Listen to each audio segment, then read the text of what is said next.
Welcome to Jesus Centric Life. I'm Donna, and I'm not going to introduce Pastor Josh this time because he's actually our guest. We spared no expense. We flew you guys in from down the hall. Woohoo! Yeah. And so Sarah's here with him, and we get to have a talk together. This is kind of fun. I told Sarah this is like having dinner, except we're in a studio, and we've got mics in front of us. So here we go. Thanks for joining us, though, seriously. Thanks for having me. Yeah, and thanks for wanting to have this conversation about faith and family. So, Pastor Josh, I want to start with you. What made you want to have this conversation with Sarah? Why is this the one that you picked to really host? Yeah, well, I think you had it on the list of podcast ideas, and I'm like, okay, yeah, we could do that, but I'll only do it with Sarah. Because the reality is, like, if we're going to talk about raising our family in the faith, like it's a team effort, right? It's not just like I'm pastor and I go home and I tell my kids exactly, I'm the only one that talks to them about Jesus in the, everlasting worship service that we have at our home, right? Like that's not what we do. Like I know that's a weird analogy. That was kind of weird picture. But like we raise our kids to know Jesus together. It's very much a team effort. Right. Parenting should always be team. Yeah, absolutely. There's of course the leader, which is you. But you've got to do that together. And that's definitely why God calls us to do that together. Yeah, so yeah, for sure. All right. So how many years have you guys been married? This summer, it'll be 15 years. Nice. Congratulations. I'm glad she was here to answer it and I didn't have to come up with it. Do you remember our anniversary? Was it like the 30th, July 30th? Okay, good. We got the month too. Woohoo! That was good. Good job. Yeah. Good job. All right. And how many years were you guys married before you had kids? We were married for about 5.5 years before Caleb was born. And that's really good. My son has a theory that the longer you date and the longer you're married before kids, the stronger it is. Is that we that didn't true? date. Well, for your family, it was long. My family, it was short. Yeah. And then we had a 6-month engagement. So. Oh, wow. Yeah, we knew we were under a year and a half that we knew each other kind of. Wow. Yeah. That's pretty fast. Yeah. Yeah, but I think that. So much for Josh Patton's theory, right? No, well, but I think for them, they dated longer and then had kids a little quicker. We didn't date as long and then were married longer than they were. We were, 5.5 years before we had kids. So I think the whole thing, we had a couple in our vicarage church or my student pastor church that kind of said it well. They said the 20s was for you as a couple and the 30s were for kids. And that's kind of what we followed. And we had the blessing that we were married young enough that we had a number of good years to be married before having kids. And so it worked out for us. But I think that, setting that groundwork in your marriage before you add the stress of having kids, because it's a beautiful thing. It's a wonderful thing having, but by golly, it's stressful to have kids. Yes. And we had growing up to do. Let's be honest. Yeah. We got married when we were 23, 24? Something like that. Yeah. And those first years, they're I call them the mac and cheese years, when all you can afford is that $1 box of mac and cheese every night. It's pretty true. Yeah, and we had a few years of going to the food banks on the seminary campus when we couldn't even afford the mac and cheese ourselves. So we get it. Yeah, those are solid years. But they are. But they also... I don't know, they're good foundational years because they give you what you need for the long haul. Yeah? Absolutely. Absolutely. We learned a lot in that time about what we could expect of each other and even just how to fight. Yep. That was really important. It is. So, which sounds so weird, but... Yeah, but it's not when you say fighting, you think kind of bad, but it's fighting for the marriage. It's fighting to do things together. So even fighting to cook together, we didn't come together as a couple and it's we're perfect at everything. It's we had to kind of fight, not each other, but fight to learn how to cook together, learn how to be in the same house, learn how to be roommates, learn how to problem solve and make plans together, because it's not I have an idea and we're going to do that. And Sarah kind of just goes along with it. We had to fight to kind of bring our ideas together because we both knew we had something to add, but it's not always natural to add two ideas and come out with the better idea. And then you had kids and all the fighting went away. Oh, yeah, because that's what happens.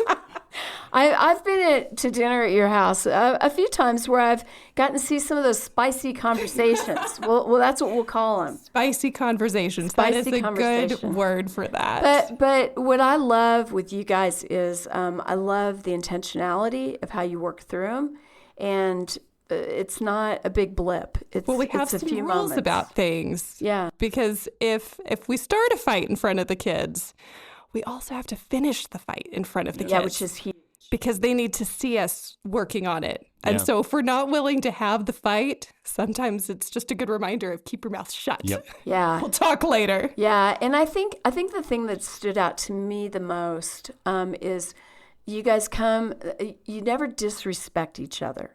Thank you. You have some moments where, I wanted to do that. I thought you were doing that. I was going to do this, but then there's never disrespect. There's never a belittling. It's always, you get it figured out and the evening moves on, which is good because usually we're playing Catan afterwards and that would be terribly silent to sit there the whole time. It would be very awkward for you. It would be terrible, but I've never experienced that. So that's good. That's good with you guys. All right. So I want to kind of get back to this parenting piece. The truth is you are a pastor and Sarah, you're a pastor's kid. So I've always said that being a church worker is like living in a fishbowl, right? But we never want to parent in the fishbowl. Just be aware that the fishbowl exists. Does that make sense? We never want to put that pressure on our kids of you're living in a fishbowl. I was aware of it, but I never laid that on Joshua. Okay. Yeah. So with all that being said, what's the hard that you guys deal with being in ministry and raising your kids in the faith? We're going to talk about it outside of ministry, but I just want to look at that reality that you are in ministry, and that comes with a whole different level of challenge. There's a lot of levels to that one. Yeah, and I mean, I think one of them is just like we have, and it's a good and the bad, like we have a faith family that cares about us as, I'm a professional church worker as their pastor. And so that means they care about our kids like at a deeper level than they do just a random kid in the church. Not that any of the kids are random, but like there's a difference there because I'm the pastor. Right. And so that's that being aware of the fishbowl. Yeah. So I think there's love that's shown to them, but there's also expectations put on them that I don't think anybody means to, but it's just, it's as simple as this. When you care about someone, you expect more out of them. You want to help them. And I think some of that can be really good, but there's challenging side of that our kids kind of do get treated a little differently. And I don't think it's anything malicious or mean here at the church. It's just that they care about our kids. And so there's expectations. And I think there's expectations that Sarah feels as, how our family looks and how they behave and all those things that kind of come into play, not because anybody's doing anything wrong, but just because of the expectations. And so I think for them, like what we try to do is we never say, well, because I'm the pastor, you have to act a certain way. Like we just teach them like, this is how you're supposed to act. Right. Like this is what we'd expect of you, whether dad was the pastor or not. Right. And that's kind of how we try to treat them. Although I think we feel a different level of pressure for our kids to kind of behave because you need to set the example for the rest of them. It's true. It was interesting when Josh and Caitlin got married. Josh was used to it, right? He's grown up at peace. He was born here, so this is all he's ever known in a way. And so when they married, Caitlin had grown up here, but she was not used to everybody in her life. So people coming up and being like, oh, I heard you got a new car, or oh, I heard this, or I heard that. Yeah. And she was like, what is happening? All these people have a familiarity with me that I had no idea that this was a part of it. Yep. And you'll see that in their shyness coming out sometimes, like, you know me better than I know you. But they generally deal with it fairly well. Yeah. We have our moments. Yeah, I think the only time for me with Josh that I made him aware of the fishbowl is when he got into high school. And we had the conversation around drinking and drugs and all of that. And I said, there's going to be a lot of challenges you're going to face in high school. But if you give in to these, that really will take away my witness, what I can speak into people. Because if you can't keep it in check at home, how can I speak into you, in a sense, with students? And he really respected that, and he really honored that super well. But it's almost like entering the third wall, right? Like, I got to tell you, there is a reality here that people are watching, and they're kind of remembering, and I need you on board with this. So it was a huge blessing. All right, so with that being said, what are the challenges that you guys face, that you think families today face in raising their kids in the faith? Like, if you were to name the top 3, what is the heart of it?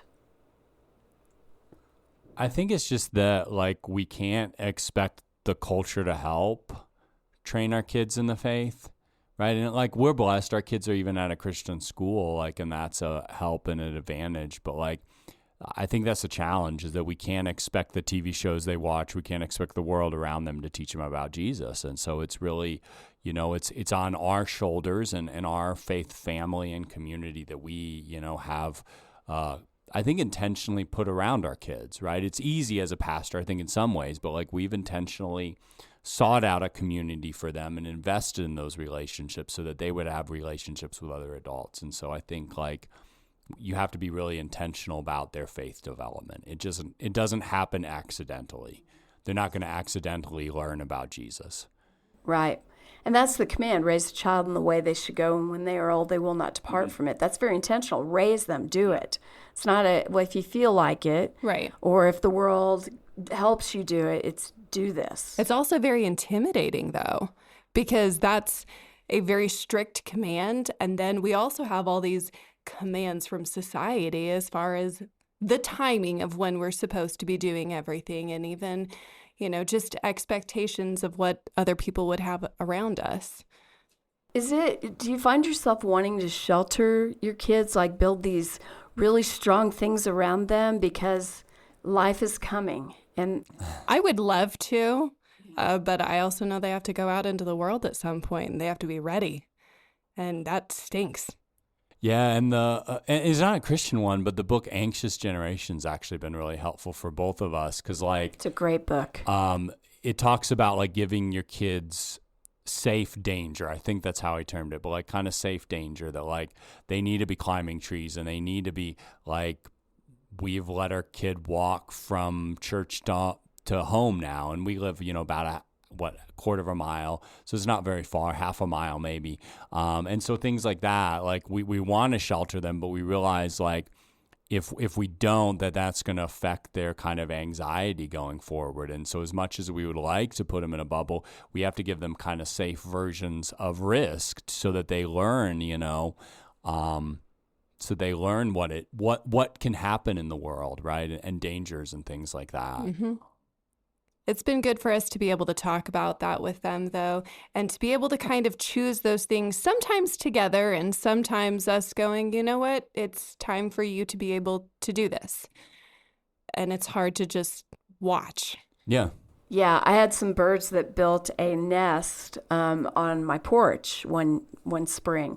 And it was all cool and beautiful. And here's the circle of life on my porch until the mom, like, kicked him out. Oh. And they're literally, like, one of them's laying on the cement looking up at the others, and everybody's yelling at everybody. And I'm like, oh, I can't touch him, she'll reject him.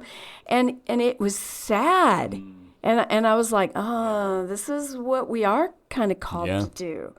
But it sure did look brutal in the bird world. It feels brutal sometimes as we're coming into things. So, but it's how we prepare them. Yeah.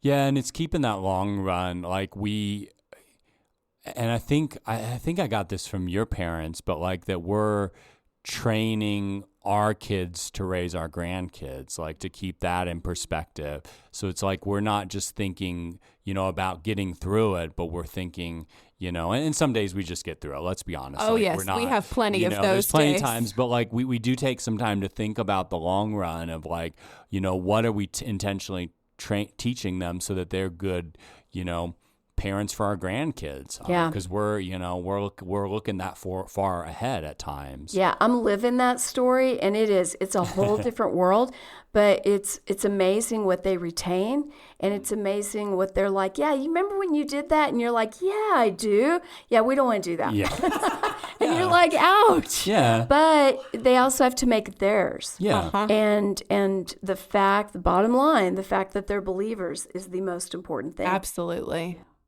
Yeah, and the reality of it is like all of our kids are going to be in therapy at some point in time because of how we parent.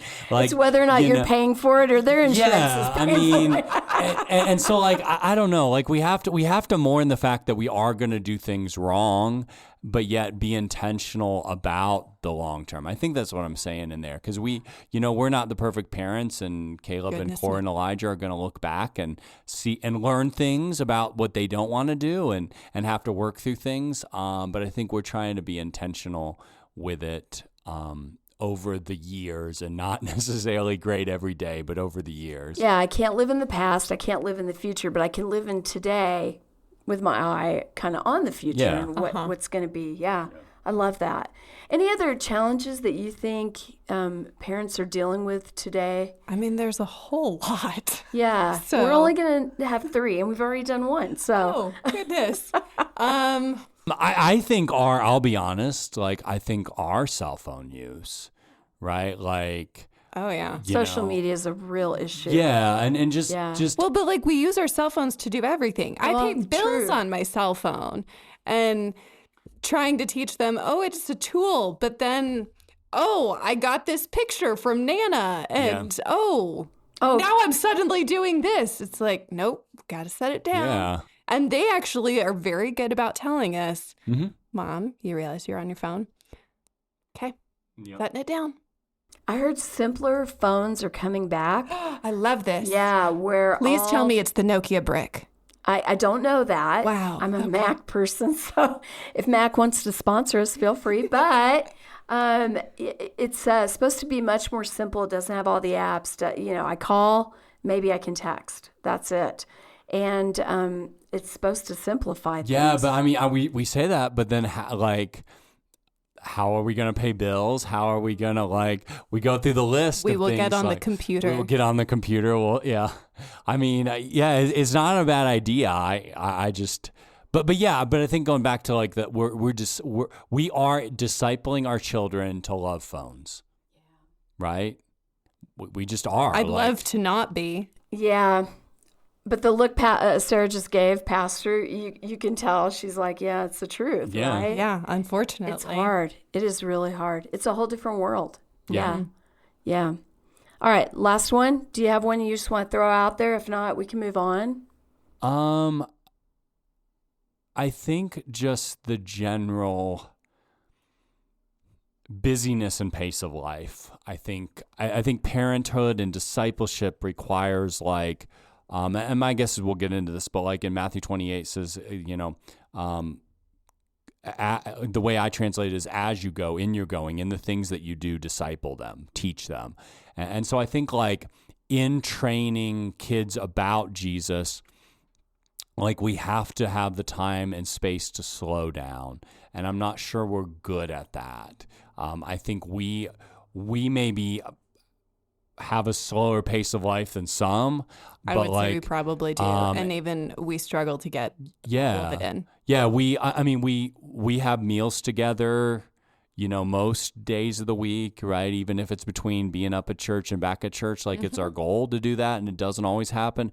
But like we slow down with our kids and eat meals together, and like even with as much as it's on our mind, remembering to open and do the devotions, right? The kids are probably better at it remembering it than we are. And Easily, they are.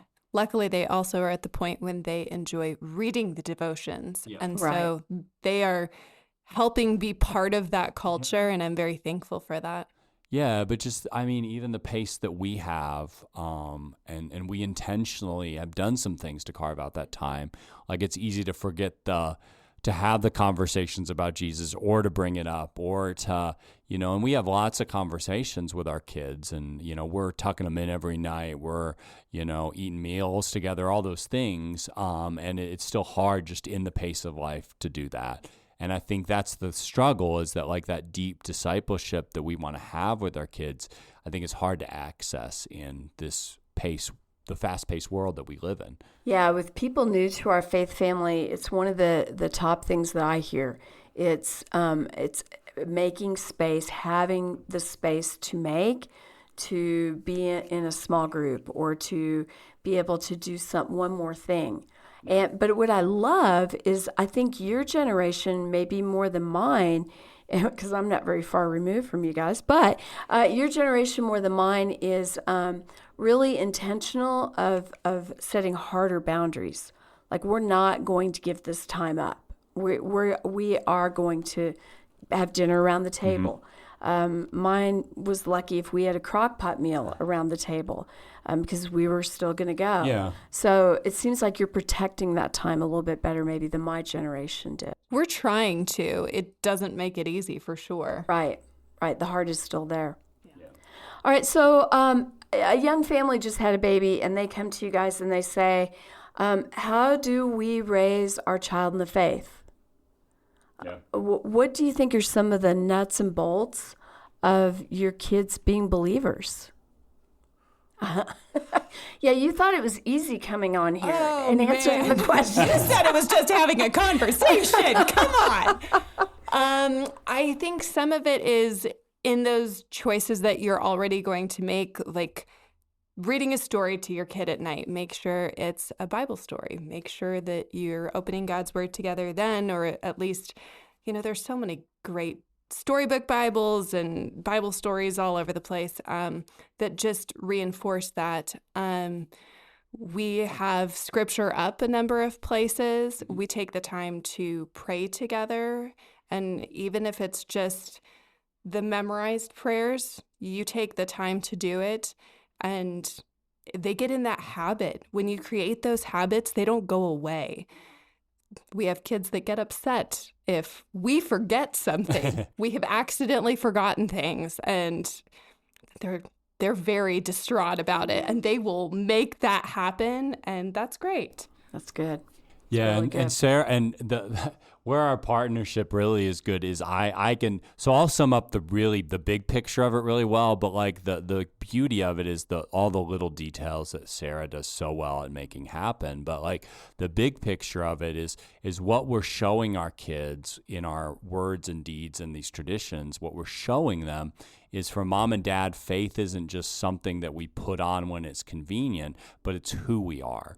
I think that's really the value that we get to embody for our kids, is that, like, I'm not who I am without Jesus, right? We're not who we are as a couple without Jesus. We're not who we are as a family without Jesus. And so all these things we do, from, having the devotions around the verses, going to church regularly, to we talk to our kids about how we give to our church, and all these things, it's just it's really simple in theory. It's just showing them that faith for us is more than just dad's job. It's more than just something we do.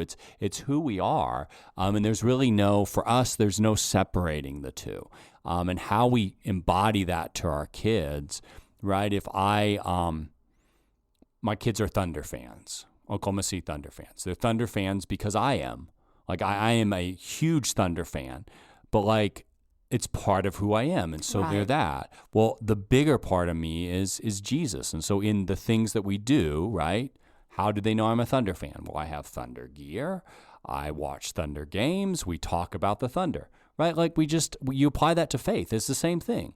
You have stuff in your house that reminds you about Jesus. You go places that remind you about Jesus. You talk about Jesus. You pray to Jesus, right? You just do the things that show what matters. Okay, but I'm going to play devil's advocate for a second. Okay. So you do those things, you check them off your list. So when they hit 16 to 18, they're good to go. Their faith life is set. Everything's going to be perfect. No, that is in no way what we expect And so, No, not expect. No, but if I'm listening, so that's the magic here, just being consistent and doing things repeatedly. no, but I think it puts those habits in place for as things get hard, because even like we're dealing with now, the kids are having more tests and things, right? They get worried. We get anxious about things. What do? Okay, we stop and pray. Right. Right away. We don't wait for a specific time. We deal with it in that moment. And so when we're teaching those things, that's what's going to surround them and hopefully be that annoying thing in their head as they're dealing with things that, Right. oh, all right, I got a way to deal with this. Yeah. And they've seen you deal with some hard already, Pastor, with your illness, like, and your kids have talked very openly about that. But they've also been praying for you, and they are in the Word for you, and standing with you. Yeah, and I think it's important to remember that, like, our job as parents is formation. God's job is transformation. And so that's a big difference. Like, all I can do is be in charge of the formation. All I can do is the little things day in, day out, based on, where I am that day, based on my own vulnerabilities. All I can do is the best I can to form my kids. But it's going to be God that transforms them. It's going to be Him that holds on to them in their faith for, I pray, the rest of their life. But all I can do is do that right next thing, and then let Him do the big thing. And I think that takes the weight off our shoulders, but it puts our focus on the right thing. I don't have to be worried about their faith life, but I can be focused on the formation today. Yeah, well said. What about the parent that's listening who maybe hasn't started yet? They haven't been doing nighttime prayers. They haven't been doing devotions. Yeah. My kid's 10. It is never too late to start. Do you believe that? Absolutely. She's looking at me like I'm dumb. Well, think about when you put your kid in a new sport for the very first time. They have no clue how to play, no clue how to do any of those things. And you learn. And sometimes you learn together. Yeah. My son got to start varsity soccer, as a senior. And I was like, what is happening? This is the baseball kid, right? But he jumped in there and he started, his first day, and there you go. I agree with you. There's no you don't have to wait for the perfect time. There is no perfect time. Right. Just do it. Yeah. Just step into it. Yeah. Just have that conversation and let's go. Like you said, let's go. Yeah. What do you think if you look 5-10 years down the road? Do you think the pressures of the world are going to be the same for our kids' faith? Do you think it's going to be different? Do you think it's going to be harder? What do you think? I'll maybe answer it a little different. Like, I don't know that, but I think what I am super excited about versus how Sarah and I grew up.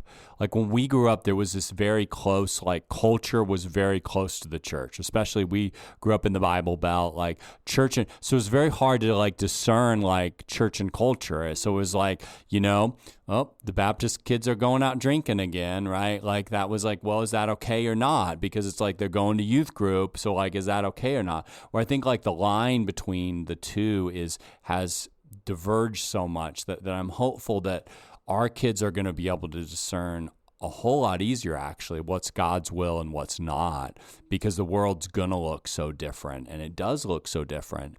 And so I think that's an advantage that, it's going to be challenging, but they have a different kind of advantage that we didn't have, right? It was hard to kind of discern what was right and wrong. Yes. I think now, like, if we keep raising them in God's word, it's going to be clear what is and what's not in a way that wasn't for us as kids. But in some ways, I don't see it getting any easier. But I think that's an advantage they're going to have that we didn't. Yeah, it's good to hear something positive for the future, right? Because we could be like, no, cell phones are going to get worse. It's all going to get worse, But it's good to hear you take more of a positive take on it. Yeah, and the other thing I see, and I'm really love, and we saw it kind of just the last few years in confirmation, right? The amount of parents that were like intentionally deciding that no, my kid's not on social media. Like that was a big change that just in my time of being a pastor here that I've seen that I think I'm really excited about, because right now we have parents already that are talking with us about, we're waiting a while to let our kids have the cell phone. And I think there's going to be that support from other parents that see it in the same way as us. There'll be kids with cell phones, yes, before too long. Already sometimes we see it with our third grader, his friends. But like there are parents that are on the same page as us. We're not going to be the only ones saying, yep, my kid's not having a cell phone for quite a while. So yeah, the anxiety around social media and the keeping up can really, really add a whole different layer. It's good to hear. It's really good to hear. All right, so we didn't find the magic pill in a sense to make it all so much easier, but great discussion. And just kind of wrapping it up, how would you wrap it up today? Just trust God. He's going to do it. Psalm 127:1, unless the Lord builds a house, those who labor in vain, right? Like our house is formed on Jesus, and we get to let him do the big stuff. We get to do the little things every day to just teach our kids a little bit more about Jesus. Yeah, and I think, again, doing it with that transparency, that authenticity. Oh, goodness. You're supposed to have a closing thought. Yeah, I forgot to tell you that. And it's supposed to be like genius, so people keep rewinding it. Lovely. This is fun to find out at this point. Just to start somewhere. No matter where it is, start somewhere. And there's so many ways to gather around faith and just start building that relationship with Jesus. Sarah, I loved having you at the mic. If we can get Pastor Josh out of here, maybe you and I start. Yeah, you guys can do it. There we go. Well, thank you so much for joining us, and thank you guys for being with us today. And I love this conversation, and we look forward to having another conversation with you next time. Have a great day.